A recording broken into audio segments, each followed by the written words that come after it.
Dear St. Andrew School students, greeting of the day. This is Dharmveer Singh, your English teacher. We hope you are staying home and staying safe. For the meantime, till the schools are not allowed to open, we will study through videos. Today we will study English reader, and the topic is the daffodils, the poem.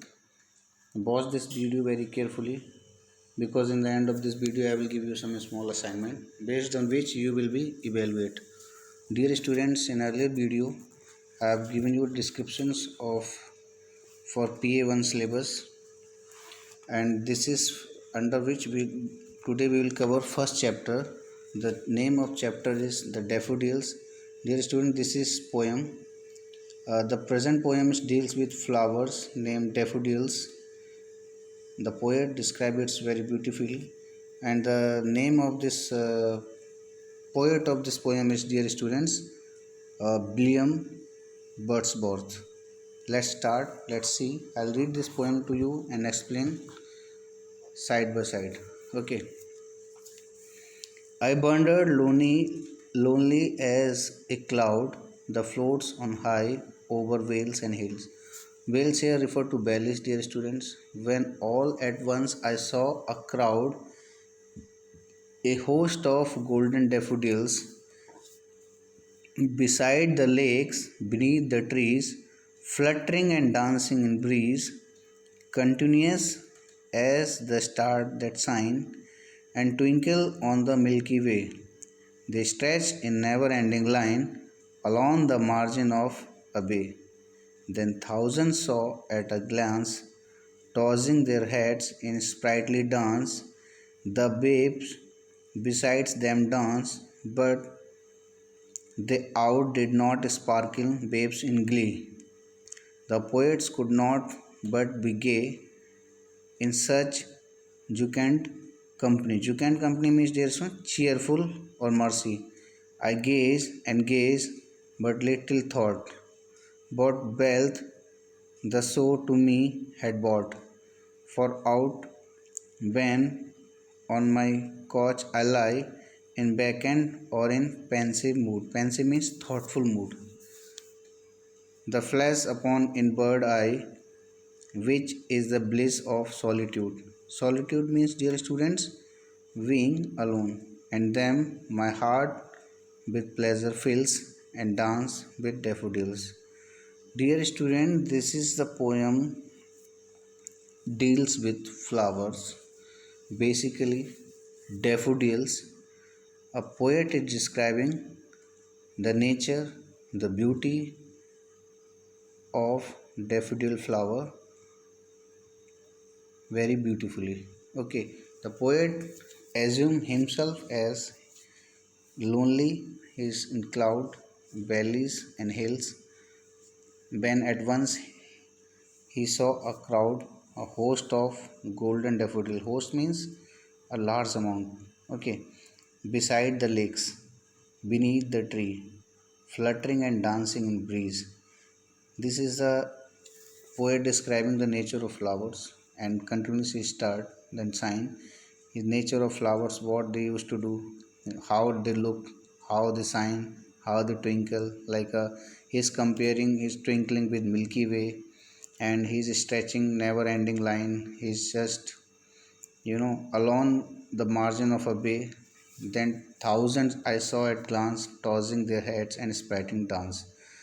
He's describing the uh, flowers like they are like human beings, and the beauty of flowers, the nature of flowers, how they are looking very beautiful, how they are glowing up, shining, sparkling, and looking very cheerful, mercy. And the poet is would like to join the company of these flowers, and the bell to suit to them in the back end or pensive mood.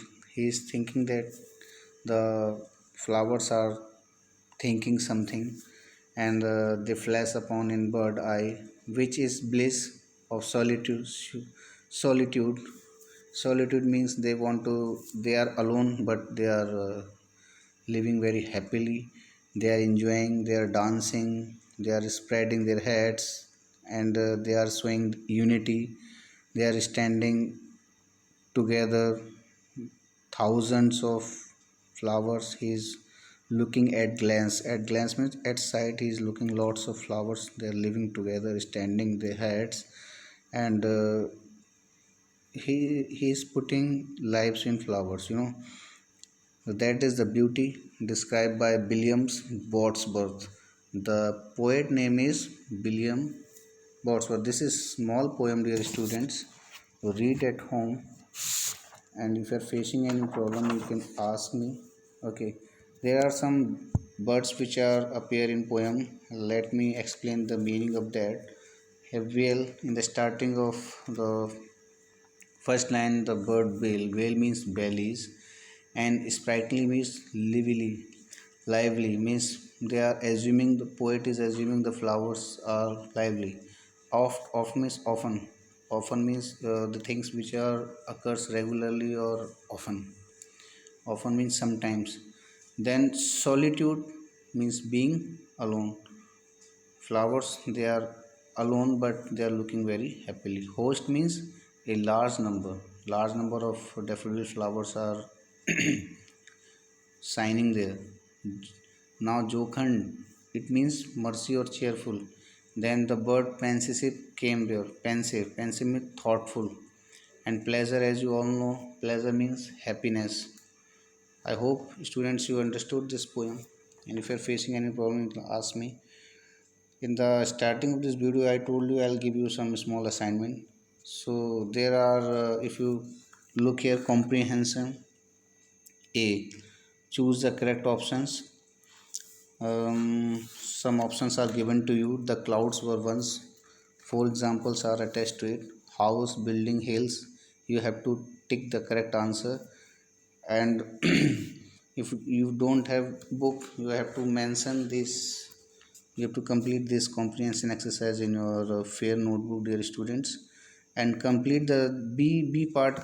B part is related to complete the lines of the poem. It is form of fill in the blanks. You have to read the poem and identify from it and fill in the blanks very carefully. C part is state true or false. Read the line and state whether it is true or false on basis of your reading and the poem which I read for you. Okay. Then the D part is answer the following question.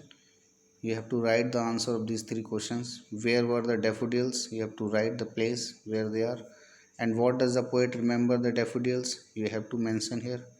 With whom does the poet her dance? This you have to find from the poem. Okay, students. So remember, students, dear students, timing for sending your answer will be from 12 noon to 3 p.m. And dear students, if you are having any queries, any doubts, you can ask me from 8 a.m. to 12 p.m. I will answer to it. Read this poem once again. Try to purchase books as soon as possible so that you will benefit in the larger manner, dear students. Read at home. Keep yourself safe. This is very small poem. If you read two times, you will definitely understand this poem. And instead, if you are facing any problem, you can ask me, you can call me. Thank you, student, for watching this and listening this. Please purchase book and read at home. Thank you, students.